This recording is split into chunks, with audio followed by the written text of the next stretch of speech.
করে সমসাময়িক যে রাজনীতি, আপনি জানেন যে নতুন শিক্ষার্থীরা নতুন রাজনৈতিক দল করেছে, তারা একটি নতুন বন্দোবস্তের কথা বলছে। 54 বছর পরে নতুন বন্দোবস্তের প্রয়োজন হলো কেন, সেটি একদম প্রথম জিজ্ঞাসা। এবং রাজনীতিতে তারা কিছু গুণগত পরিবর্তনও চায়, কিন্তু পুরনো বন্দোবস্তকে ঠেলে নতুন বন্দোবস্ত নিয়ে আসার ক্ষেত্রে এই মুহূর্তে কি চ্যালেঞ্জ দেখছেন আপনি? আমি একটা ছোট গল্প বলি। আপনি প্রথম প্রশ্নই ছিল যে নতুন বন্দোবস্তের কি প্রয়োজন। তা আমি একটা এক্সাম্পল দিই, স্যারকে এক্সাম্পলের ভিতরে না রাখি। ধরেন একজন সুন্দরী মহিলাকে আমিও বিয়ে করতে চাই, আপনিও বিয়ে করতে চান, মোস্তাফিজ ভাইও বিয়ে করতে চায়, জোর করে বিয়ে করতে চাই। আপনাকে তো মহিলার সম্মতি নিতে হবে যে ওই মহিলা কাকে বিয়ে করতে চায়। আপনাকে তো নির্বাচন দিতে হবে। আপনি সেবা করতে চান, জনগণের তো আপনার সেবা নেওয়ার ইচ্ছা থাকতে হবে। তো এখন বিষয়টা হচ্ছে যে আপনি সেই দিকে আগান। সেটি ছিল মুক্তিযুদ্ধের চেতনা, সেটি ছিল মুক্তিযুদ্ধের প্রতিজ্ঞা, সেটি ছিল সংবিধানের স্পিরিট, সেটি ছিল বাংলাদেশ গঠনের স্পিরিট, সেটি ছিল 30 লক্ষ শহীদের প্রাণত্যাগের যে আকাঙ্ক্ষা, সেটি তো সেই দিকে আপনার আগাতে হবে। আমাদের বাংলাদেশ এখন কেঁদে কেঁদে বলছে আর বেশি দিন নয় যে তোমার সেবা আর দরকার নাই।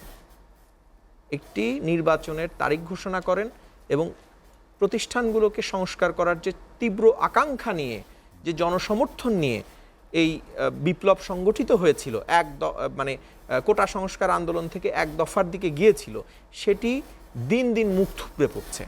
এটি একটি বাস্তবতা। আর সেনাপ্রধান বা দেশপ্রেমিক সেনাবাহিনীকে ক্রিটিসাইজ করবার আগে আমি আপনাদের দ্ব্যর্থহীন কণ্ঠে বলতে চাই, বাংলাদেশের সেনাপ্রধানের সাধারণ জনগণ তার নির্লোভ এবং তার যে সততা এবং তার যে ক্ষমতার মোহ নাই, এটা বাংলাদেশের জনগণ এতটাই কনভিন্স। বাংলাদেশের সেনাপ্রধান যদি একবার বলে, বাংলাদেশের জনগণ পিঠের চামড়া তুলে দিবে এসব সমন্বয়কদের। বাংলাদেশের সেনাপ্রধানের বাংলাদেশের সাধারণ মানুষের কাছে এতটা জনপ্রিয় উনি। স্বাধীনতার পরে এ ধরনের মোহহীন, যিনি ক্ষমতালোভী নন, যিনি সেনাবাহিনীকে রাজনীতিতে সক্রিয়ভাবে অংশগ্রহণ করতে দেওয়ার জন্য একজন বড় বাধা ছিলেন, তার মতো একজন ব্যক্তিত্বকে এই ধরনের কলঙ্কিত করা এই ধরনের সমন্বয়কদের উচিত হয় নাই। বাংলাদেশের মানুষ এতটাই জনপ্রিয় বাংলাদেশের সেনাপ্রধান, তিনি প্রজাতন্ত্রের কর্মচারী হিসেবে, প্রজাতন্ত্রের কর্মকর্তা হিসেবে এবং বাংলাদেশের নাগরিক হিসেবে একটি সমাদৃত ব্যক্তি। সত্যি কথা বলতে এটি তার কর্মের মাধ্যমে হয়েছে। আত্মীয়তার বন্ধনের কার কার কার সাথে নাই? রাজাকারের পরিবারের সাথে কি মুক্তিযোদ্ধার পরিবারের আত্মীয়তা নাই? তার মানে কি? যিনি দেশ বিরোধী ছিলেন তার আর যিনি দেশাত্মবোধ যাদের মধ্যে ছিলেন তাদের ছেলেমেয়ের বিয়ে হয়নি? বাংলাদেশের ইতিহাসে সেটা হয়নি। বাংলাদেশ একটি ছোট্ট দেশ, একটি মুসলিম মেজরিটি দেশ, এখানে আত্মীয়তার বন্ধনে একজন আরেকজনের সাথে আবদ্ধ। সুতরাং দেশপ্রেমিক সেনাবাহিনীকে কলঙ্কিত করবার আগে বা তাদের দিকে আঙ্গুল তুলবার দিকে নিজেদেরকে বিশ্লেষণ করতে হবে। আপনি জনগণের কাছে যান, 5টা সিট পাবেন কিনা সন্দেহ আছে। সুতরাং এই বাস্তবতাকে মেনে নিতে হবে। এই বাস্তবতাকে না মেনে নিলে হবে না। তো গুণগত পরিবর্তন যদি করতে হয়, আমাদের প্রফেটের একটা ছোট্ট গল্প বলি। আমাদের প্রফেটের কাছে এক ভদ্রলোক গেল যে আমার ছেলে খুব মিষ্টি খায়, আপনি একটু মানা করে দেন। প্রফেট বলে আরেকদিন আসেন। আরেকদিন গেছে বলছে আরেকদিন আসেন। তৃতীয় দিনের মাথায় বলছে বাবা তুমি মিষ্টি খেও না। তো যে সাহাবী গিয়েছিলেন যে হুজুর আপনি তো মানে পিস বি আপন হিম, যে আপনি তো প্রথম দিনই বলতে পারতেন। তো উনি বলেছেন যে আমি তো মিষ্টি খাই, আমি এই কয়দিন চেষ্টা করে নিজে মিষ্টি ছেড়ে তারপরে আপনাকে, মানে বেআমল বক্তা হওয়া যাবে না। আপনি গুণগত পরিবর্তন চান, আপনি নিজে আগে গুণগত পরিবর্তন হন। আপনি যখন আরেকজনকে বলবেন, বেআমল বক্তা হওয়া যাবে না। তো আপনি নিজে আগে ভালো হন, তারপরে মানুষকে ভালো হতে দেখেন, ভালো হবার জন্য বলেন। হ্যাঁ, তো আপনাকে নিজেদেরকে তো আগে ভালো হতে হবে। আপনি জনগণের কাছে ম্যান্ডেট নিয়ে আসেন। জনগণ ম্যান্ডেট দিয়েছে, বিপ্লব হয়েছে।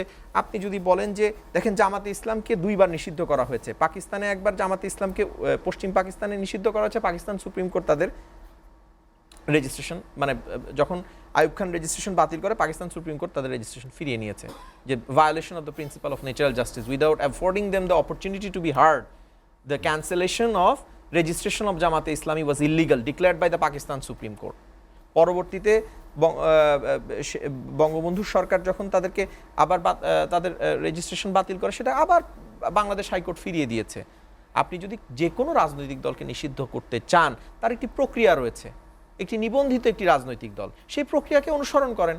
না হলে কিন্তু এই যে কিছুদিন পরে এটি আবার ফেরত আসবে। এই যে আওয়ামী লীগ যাবার আগে 2 দিন না 1 দিন আগে, পতনের আগে হঠাৎ করে ছাত্র শিবিরকে নিষিদ্ধ করলো, সেটা কি টিকেছে? মুক্তিযুদ্ধের একটি সংগঠন, মুক্তিযুদ্ধের জাতীয় পতাকা থেকে তোলা থেকে শুরু করে মুক্তিযুদ্ধে নেতৃত্ব দেওয়া থেকে শুরু করে ছাত্রলীগের অবদান অনস্বীকার্য, কেউ অস্বীকার করতে পারে। সেই ছাত্রলীগ আজ নিষিদ্ধ কারণ তাদের কর্মের কারণে, কিন্তু সেটি কি যথাযথ প্রক্রিয়ার মাধ্যমে নিষিদ্ধ করা হয়েছে কিনা, এবং এই প্রক্রিয়া অনুসরণ না করা হয়ে থাকলে এটি কি একটি এই সিদ্ধান্ত কি স্থায়ী হবে?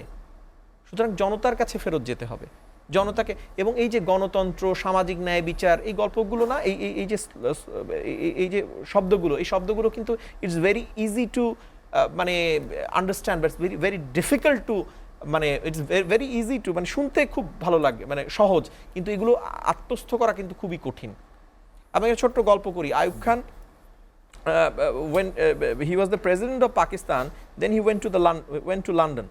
তো ওইখানে এক হার্ভার্ডের professor, later on he joined Oxford. তো উনি অক্সফোর্ডে জয়েন করার পর উনি পাকিস্তানি এক ভদ্রমহিলাকে বিয়ে করেছিলেন। তো পাকিস্তানি ভদ্রমহিলাকে বিয়ে করার সুবাদে উনি আইয়ুব খানের, he was a very close friend to Ayub Khan. তো আইয়ুব খান তখন then he asked, and he use to follow the politics of East Pakistan. তো ওই প্রফেসর আইয়ুব খানকে লন্ডনে যাওয়ার পরে প্রশ্ন জিজ্ঞেস করে, why don't you grant the autonomy that East Pakistan is demanding? পূর্ব পাকিস্তান যে স্বায়ত্তশাসন চাচ্ছে সেটা তুমি দিচ্ছ না কেন? তো আইয়ুব খানের আনসার হলো, I have already granted the autonomy that East Pakistan is demanding. তো প্রফেসর খুব ঘাবড়িয়ে গেছেন যে পূর্ব পাকিস্তানে 6 দফা আন্দোলন হচ্ছে, মানে এত বিকট আন্দোলন হচ্ছে, আর এই বলছে যে আমি অলরেডি স্বায়ত্তশাসন দিয়ে দিয়েছি। তো জিজ্ঞেস করছি কিভাবে স্বায়ত্তশাসন দিলা? I have already made Monem Khan and east Pakistani the governor general of East Pakistan. মানে আমি মোনেম খান একজন পূর্ব পাকিস্তানিকে পূর্ব পাকিস্তানের গভর্নর জেনারেল বানাইছি, সুতরাং এটা আমি তো পূর্ব পাকিস্তানি দিয়ে পূর্ব পাকিস্তান শাসন করছি। তো এই যদি মানুষের স্বায়ত্তশাসনের জ্ঞান হয়, তো এখন কি আমরা কি পিছিয়ে যাচ্ছি কিনা? সুতরাং এই স্বায়ত্তশাসন, গণতন্ত্র, সমতা, গণতন্ত্র কিসের মাধ্যমে আসবে? নির্বাচনের মাধ্যমে আসবে। সুতরাং নির্বাচনের একটি ডেট দিতে হবে, নির্বাচনের একটি রূপরেখা থাকতে হবে। নির্বাচন দীর্ঘায়িত হওয়ার শঙ্কা আছে কি না? নির্বাচন দীর্ঘায়িত হওয়ার শঙ্কা, এত বড় জ্যোতিষী আমি নই। আমি আসলে মানে বললাম তো, এখন বাংলাদেশে কিছুই বোঝা যাচ্ছে না। মানে যেভাবে একটি সৎ এবং নির্মোহ সেনাপ্রধানকে কলঙ্কিত করবার চেষ্টা করা হচ্ছে, সেনাবাহিনী ইচ্ছা করলে এই ফ্যাসিস্টদের সাথে থাকলে ঘটনা অন্যরকম ঘটতে পারত, এটি অস্বীকার করা যাবে না।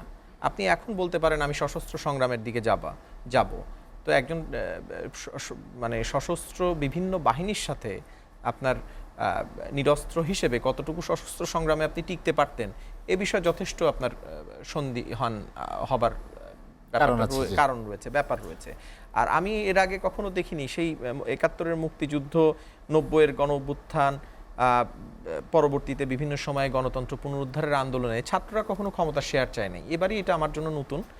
স্যার বলতে পারবেন যে ছাত্ররা কখনো মানে they didn't ask for the share of the power after being successful. এবং আমাদের ছাত্র রাজনীতির একটি গৌরবোজ্জ্বল ইতিহাস রয়েছে। দেশ এক্সট্রিমিজমের দিকে যেন না যায় সেটিও আমাদের খেয়াল রাখতে হবে।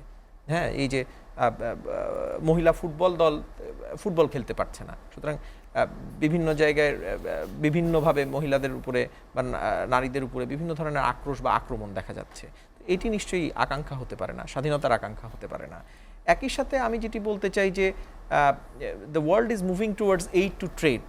সুতরাং তারা ওই দাতা থেকে পশ্চিমা বিশ্ব বলেন বা বিভিন্ন আমাদের প্রতিবেশী বলেন, তারা কিন্তু ব্যবসায় বেশি ইন্টারেস্টেড। এবং আপনি যখন ব্যবসা করতে চাইবেন তখন কিন্তু দেশে একটি স্টেবল ডেমোক্রেটিক গভর্নমেন্ট থাকলে ইনভেস্টমেন্টের জন্য একটা বড় সুবিধা, আর কি ইনভেস্টমেন্ট আকৃষ্ট করতে আপনার সুবিধা হবে। আমি জানি মাননীয় প্রধান উপদেষ্টা নানাভাবে চেষ্টা করছেন ইনভেস্টমেন্ট নিয়ে আসার জন্য। আমাদের বিনিয়োগ বোর্ড একটি সম্মেলন করছে খুব শীঘ্রই, সেখানে অনেক বিনিয়োগকারী প্রতিষ্ঠান থেকে শুরু করে বড় বড় দেশ থেকে আমাদের দেশে বিনিয়োগকারী প্রতিষ্ঠানগুলো আসবে বলে আমরা আশা রাখি। কিন্তু ডেফিনেটলি গণতন্ত্র will B a big help towards attracting big investment in Bangladesh, এক নম্বর। সো এইড টু ট্রেডের দিকে যেহেতু আমাদের পুরো বিশ্ব আসলে পরিচালিত হচ্ছে, সুতরাং সব দিক দিয়ে চিন্তা করলে নির্বাচন একটি কাঙ্ক্ষিত বিষয়। সুতরাং জনগণের প্রতিনিধিদের কাছে ক্ষমতা হস্তান্তর করলে সংস্কার হবে না, এটি আসলে একটা আমার মনে হয় শিবলী ইসলাম